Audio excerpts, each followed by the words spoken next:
Hello friends, hope you guys are doing great. First you have to take the front edges of the hair follicles and then you have to tie them in this manner. See, a braid has to be taken from the end and it has to be adjusted.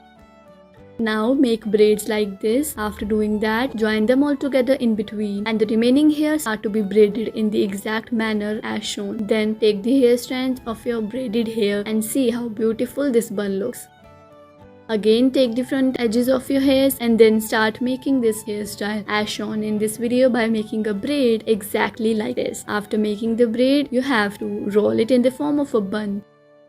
You can simply make a braid, and while you are making a braid, don't forget to remove these hair strands like this and then simply add it into a bun manner.